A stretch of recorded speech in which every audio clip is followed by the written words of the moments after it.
বিপদ কারে কর ফোন বাজান, আমি আসলেই তোর কাছে কৃতজ্ঞ। আজ যদি তুই না হইতি তে এত বড় মিথ্যা কোনোদিন সত্য হইয়া সামনে ভাই চাইতে না। আসলে কাকু ওরা কিছু না, আল্লাহ তাআলাই আমার এই জায়গায় আনছে। যদি আমার এই জায়গায় না আনতে আজকের বড় ধরনের বিপদ ঘটে যাইতে পারত। হয় হেরা যা কইছো আল্লাহ বাঁচাইছে, কিন্তু আল্লাহ বাঁচাইছে ঠিকই, কিন্তু আর একটা বিপদে তো পড়লাম। হ্যাঁ কি? আচ্ছা কত এটা ভালো পোলা ভাই কই বাকিদের তো বিয়ে দেওয়া লাগে। টাকা পয়সাওয়ালা একটা সম্ভ্রান্ত পরিবারের একটা ছেলে আছে, কেডা? মনে কিছু না করলে সেই ছেলেটা আপনার সামনে দাঁড়ানো প্রেজেন্ট টাইম। মানে কি বললাম না তো কিছু, দাঁড়ানো মানে কেডা? আমি নিজেই কাকু। এক ঝামেলা সারাইতে পারলাম না, ফির যাবার একটা ঝামেলা তুই পাহাই। এবারে তোর মধ্যে তো সমস্যা আছে।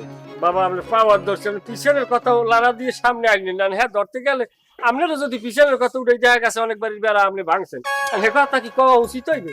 হইবে না, ওটা বাদ দেন। আপনার ভাগ্নিকে আমার হাতে তুললে দেন, ভরসা রাখেন আমারতে। এখন ঘটনা হয়েছে আপনার ভাগ্নিকে আমার পছন্দ হয়েছে, খেওটা দিয়েছি, আপনি এটারে খালিয়ে তো উড়েই দিয়েন না বাবা, আপনি পারবেন গুছাই দিতে। আচ্ছা যাও, খেডা নাইলে বুঝলাম, কিন্তু ঘটনায় তোর আর কামাই রোজগার কেমন কি হাতে জানি না, বেতন তো পাও কেমন? কাকু সে কথা কি বলবো, শুনে আশ্চর্য হইবেন। কোথাও বলি না, মানুষ বলবে যে একটা চাপা বাস, এই কারণেই বলি না।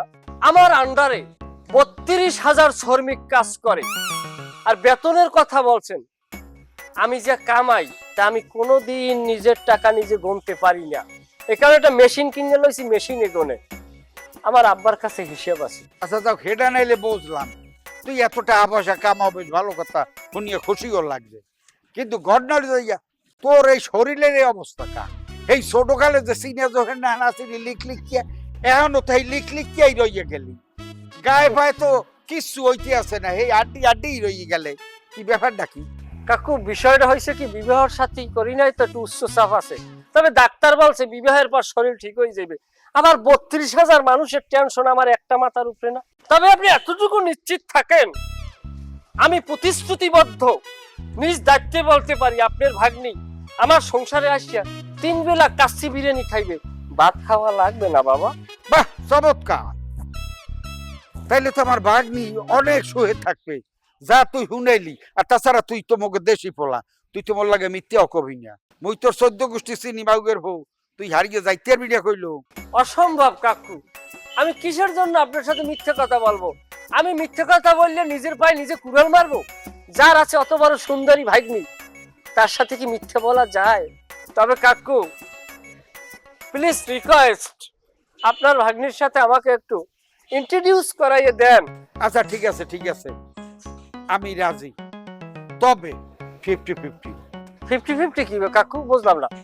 ওরে বাবা, ভাগ্নির লগে কথাবার্তা না কইয়ে তো আন্দাজে তোর লগে 100% কথা কওয়া যাইতে আছে। আমি মনে করছিলাম কি না কি। যাই হোক কাকু, আপনার ভাগ্নির সাথে আমাকে আর একটা বার ইন্ট্রোডিউস করাই দেন। আমাকে সে ভালো করে বুঝতে পারলে না করতে পারবে না কাকু। দেশ সে মানুষ না, আলাদা একটা মায়া মহব্বত আছে না? না সেটা ঠিকই কইছো। আচ্ছা ঠিক আছে বাজান, তুই এখন যা, আবার পরে আই আবার খোঁজ খবর লই, যা। খালি যামু, আমি সালাম না দিয়ে যামু? অত বড় কি বেদবের বাচ্চা আমি হইতে পারবো? এই এই এই এই কর বাবা ওরে খারাপ দেখি, ও দেখতাম সারা এই বেবাক সালাম কালাম এখনই দিয়ে হালাও, তাই পরে দিবি নাকি? এখন দিয়ে শরম ভাঙ্গি, পরে যদি এবার শরম করে? আরে বেটা, কোনো শরম ভাঙার কিছু নাই, এখনই সব দিয়ে হালাই লাভ নাই। এখন তুমি যাও, পরে দেওয়া যাইবি না, যাও। আগে আগে একটু বাগনির লোক কথাটা কই। কথাবার্তা কম। একটা জিনিস মাথায় রাখবেন, আমার মতো ভদ্র সভ্য এত আদর্শবান সন্তান এই বাংলার জমিনে আর একটাও নাই। নিজ দায়িত্ব নিয়ে বলতে পারি। আসসালামু আলাইকুম ওয়া রাহমাতুল্লাহি ওয়া বারাকাতুহু। ওয়ালাইকুম সালাম।